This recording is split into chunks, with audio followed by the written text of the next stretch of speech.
soyundım, örgü atkımı çıkardım, önlüğümü giydim ve işe daldım. Çok önemli işler yaptım. Önemli. Önemli. Anladınız mı?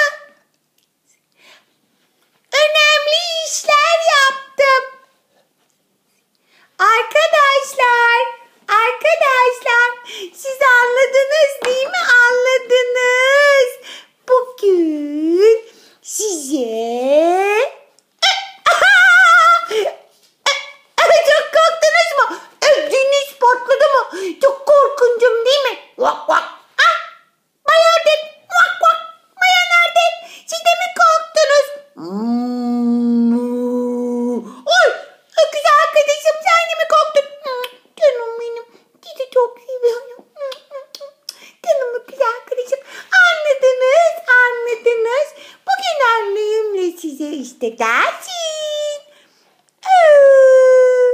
Canım. Güzel. İşte bu büyük kızılışı. Bu da küçük kızılışı. Ördeğin ölsün. Çok önemli. Mühim işlerin ölsünü anlatacağım. Oho! Çok işimiz var. Çok önemli. Çok. Hadi o zaman gelsin. Kendi başına zaten bir hecedir.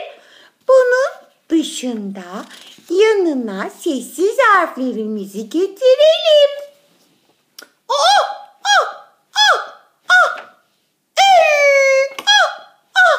Öldüm vurudum kalbim.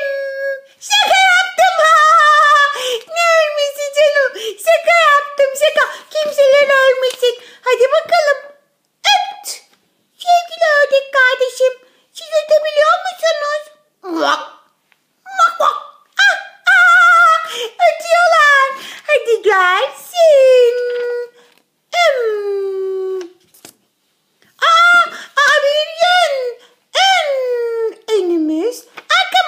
Önümüz, arkamız, sağımız, solumuz, önümüz, arkamız. Çok heyecanlı, çok. Yeni ses öğrendiğimiz sesimiz. Ve şimdi de sessiz harflerimiz başa gelsin bakalım.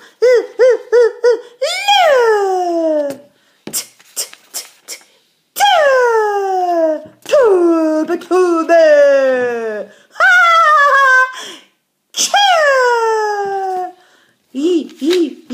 Yeni sesimiz. Çıkmıyor.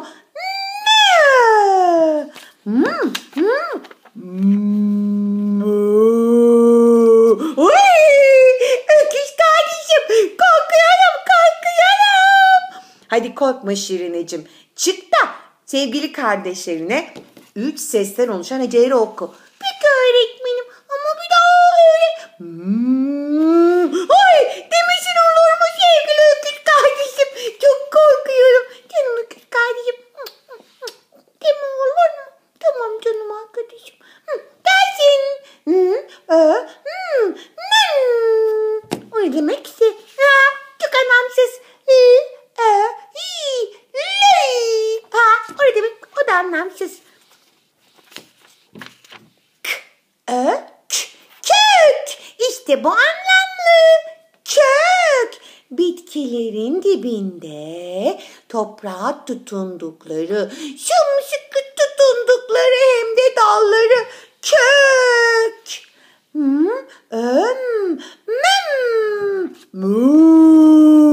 Ay yapma benim canım öküz kardeşim, yapma.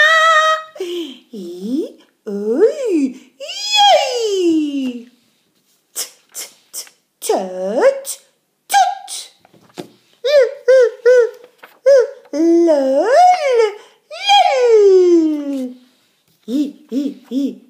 Yok. Köy.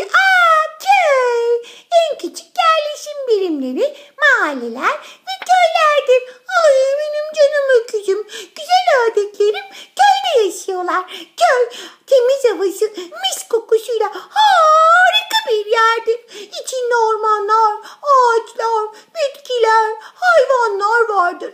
Köylü yurdun efendisidir. Canım Atatürk'üm öyle söylemiştir. Çünkü köyde, toprakta tarım işleri yapılır, hayvancılık yapılır ve böylece yetişen ürünleri bizler tüketerek sağlıkla yaşarız. Canım köylü kardeşlerim, canım köylü arkadaşlarım, sizi çok seviyorum. Hadi o zaman gelelim iki heceden oluşan sözcüklerimize. Köle, köle mi? Kölelik çok kötü bir şey. Kimse köle olmasın, kimse olmasın. Tamam Şirineciğim, olmasın. Ötme, ötme bülbülüm, ötme, ötme bülbülüm, ötme. Kötü. Bu da güzel değil. Kimse kötü olmasın. Herkes iyi insan olsun. Birbirinin iyiliğini düşünsün. Kimse birbirini kıskanmasın. Sevsin. Canım desin. Vak. Vak vak. Bakın güzel ördek kardeşlerim de bana katılıyorlar. Önlük. Evet benim önlüğüm var bakın. Çok güzel. Ben bu önlükle iş yapıyorum. Böylece üstümü kirletmiyorum. Kişisel temizliğim çok önemli. Ne? Önemli. Önemli. Önemli. Köken. Köklerimizin, soyumuzun, ırkımızın, ailemizin nereden geldiği. Benim kökenim ta Selanik'ten gelir. Atamızın doğduğu topraklardan. Yaşasın, yaşasın. Şimdi de gelsin üç heceden oluşan sözcüklerimiz.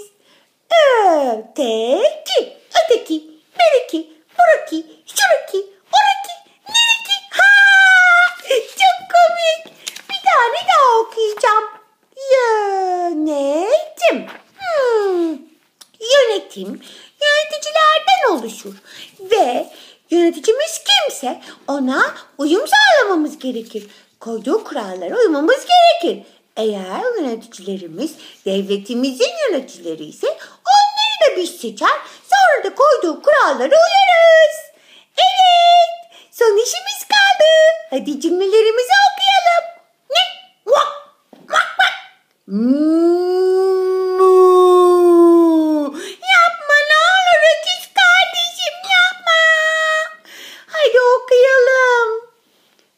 Öğmen, öyle, önemli, yola koyul, yola koyulmak, gideceği yere doğru yola çıkmak.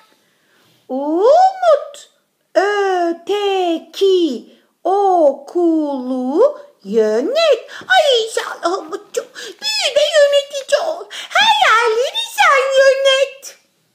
Önel, öteki, önlük, lekeli mi? Lekeli mi? Bu bir soru cümlesi. İşte o yüzden sonunda soru işaretimiz var. Ve bütün cümleleri büyük harfle başlarız. Ama burada bir de özel ismimiz var. Evet, gelsin bakalım. Öykü. O köye at alma. Niyeymiş o? Niyeymiş öykü? Al tabii ki at. Köylere at alalım. Köylere kuzular, koyunlar, eşekler alalım. Köylere bir sürü hayvanlar alalım, yardımlar yapalım. Niçin yapmayacakmışız? Yapacağız tabii ki. Köylü yurdun efendisidir. Ona destek verelim. O bir sürü besinler üretsin. Biz de yiyelim, içelim, sağlıklı kalalım. Köyleri sevelim. Hepimiz köyden geldik zaten sevgili arkadaşlar. Köylü yurdun efendisidir. Ay ben siyasetçi mi oldum acaba bugün? Şöyle bir düşündüm. Galiba öyle oldum. Neyse biraz sakinleşeyim. En iyisi müzik dinleyeyim. Dinleyeyim.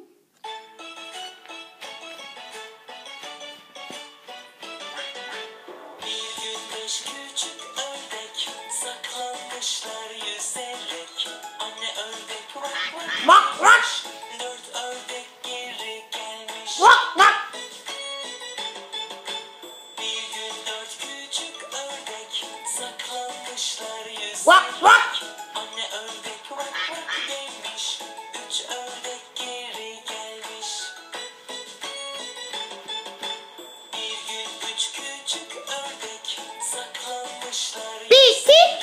Ama bu ördek değil, kız. Vak vak.